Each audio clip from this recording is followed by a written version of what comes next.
Hi, it's the Lipstick Gal. Thank you so much for watching today. I'm playing with one of the new Urban Decay Moondust limited edition holiday palettes. All right, this one here is Space Rider, and it has 4 Moondust eyeshadows.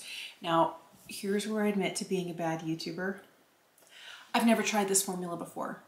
I have no place to compare any of these to what it has been like, I don't know, I've never tried them. Like, I've swirled my finger in one at an Ulta or a Sephora, but I've never actually plunked down I think it's $24 for a single.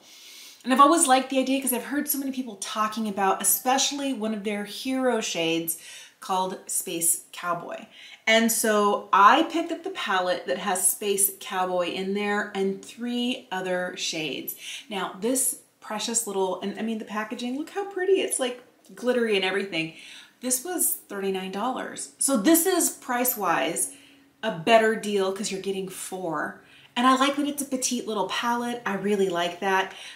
But I'm just gonna remind you, I have no point of reference. I've never tried anything more than just swiping on the back of my hand in a store. Before I put any of these on, let me tell you what I already have down. On my eyes, I have a paint pot from MAC in Painterly, and then a little bit of the bronzer I'm wearing today. It's from Pat McGrath in the crease. So bronzer and a little eye primer, and that's it. I wanna swirl and see what these look like. Maybe we'll do swatches first. Ooh. Oh, these are promising. Look how pretty these are. Aren't these just gorgeous? This one right here is called Star Cowgirl. Here is Space Cowboy. This is Wild Dipper Rides Again and Cosmic Space Dust. I feel like these are gonna fit in so easily to the sort of routine that I'm gonna be doing today. A little bronzer in the crease and some sparkle.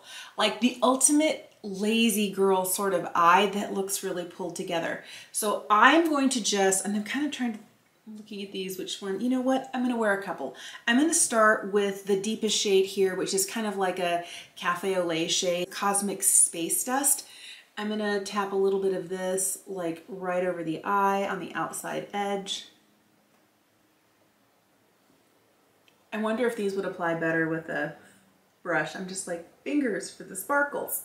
That's always what my default is. I'm gonna take a little bit of Space Cowboy and just kind of tap this kind of more towards the middle. I'm getting just a little bit of glitter fallout.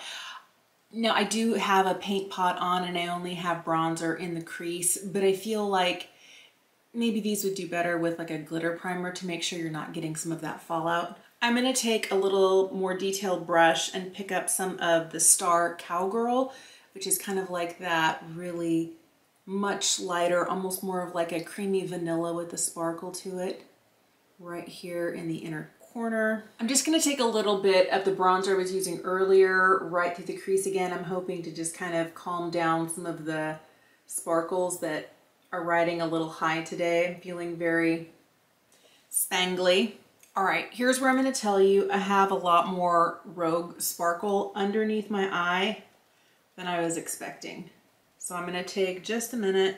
You know, I might need some, I'm gonna grab just some translucent setting powder on a brush and see if that's gonna help lift it. I know that if I really wanted to, I could get out a piece of Scotch tape and try and pick it up, but I don't wanna work that hard if I don't have to. I think that sometimes kind of flicking with the bristles up over the sparkle can sometimes do a pretty good job of picking up the majority of it.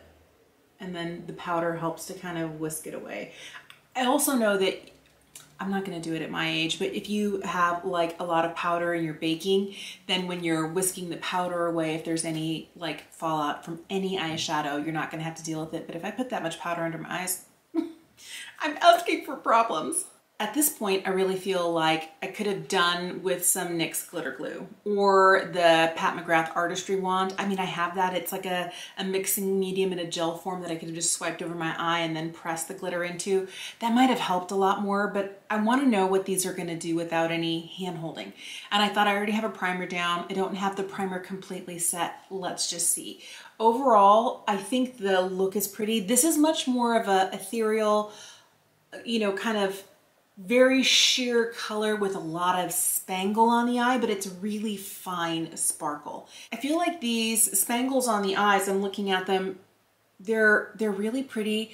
They're a little more on the subtle side. They're not quite as spangly as some Pat McGrath Astral Blitz, as maybe like a super shimmery Gimme Glow pressed pigment, or even like ones from Cleona. I really feel like these are a little bit like a step up from a metallic shadow, but the interesting part is that they're not super like pigmented with color.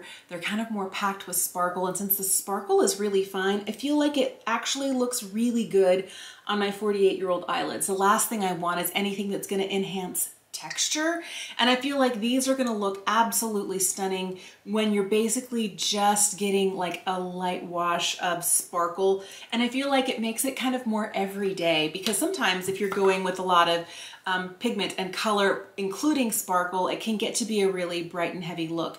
And I feel like this is not really heavy, but it is, I feel like it's going to wear well with, like, you know, my wool sweater today. I don't know. Let me finish my eyes, liner, mascara, lipstick, and I'll be right back.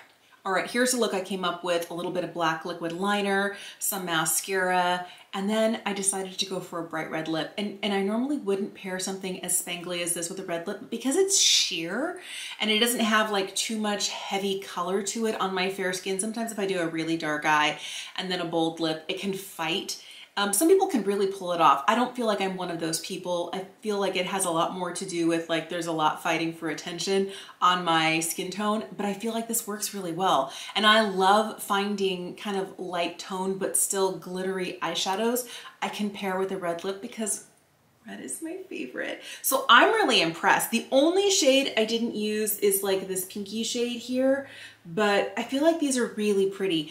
I think the next time I reach for this palette, I'm probably going to want to pair it with maybe the Pat McGrath Artistry Wand, or see if I can stop by and get some glitter glue from NYX, because I feel like this might have less of the fallout that was kind of making me go, is this going to be something I want to reach for on the everyday? Here's where I want to know, did you grab one of these? If you did, and you have some of the singles, the Moondust singles, how do they compare? Is the formula in this limited edition holiday kind of value set the same as you have in your Urban Decay singles? Do you love the Moondust formula?